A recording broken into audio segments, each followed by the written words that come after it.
Hello all, ఈరోజు నేనైతే పనస గింజలతో బ్రేక్ఫాస్ట్ చేస్తున్నాను. ఫస్ట్ అయితే పనస గింజల పైన పొట్టంతా తీసేసి ఒక నైట్ అంతా నానబెట్టాను. ఆ తర్వాత కుక్కర్లో వేసుకొని కొంచెం ఉప్పేసి ఒక 5 ఆర్ 6 విజిల్స్ వచ్చేంత వరకు ఉడకబెట్టాను.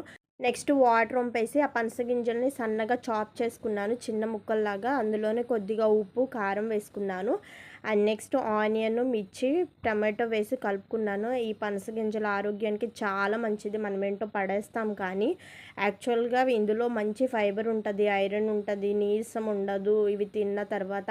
అండ్ అలాగే ఎవరైనా ఆఫీస్కి వెళ్ళే వాళ్ళు ఉంటే ఇలాంటి బ్రేక్ఫాస్ట్ తీసుకుంటే కనుక మనకి నిద్ర రాదు. ఇడ్లీ, దోశ అవి తింటే మనకి ఆ నెక్స్ట్ మినిట్ నుంచి నిద్ర వస్తున్నట్టు చాలా బద్ధకంగా అనిపిస్తుంది కదా. బట్ ఈ టైప్ ఆఫ్ సాలడ్స్ కానీ బ్రేక్ఫాస్ట్ కానీ మనం తీసుకుంటే చాలా లైట్గా ఉంటుంది. ప్లస్ మనం తిన్నప్పుడు కూడా హెవీ ఫీలింగ్ అనిపిస్తుంది. ఆరోగ్యానికి కూడా చాలా మంచిది. నెక్స్ట్ టైం నుంచి ఇలా ట్రై చేయండి. Thank you.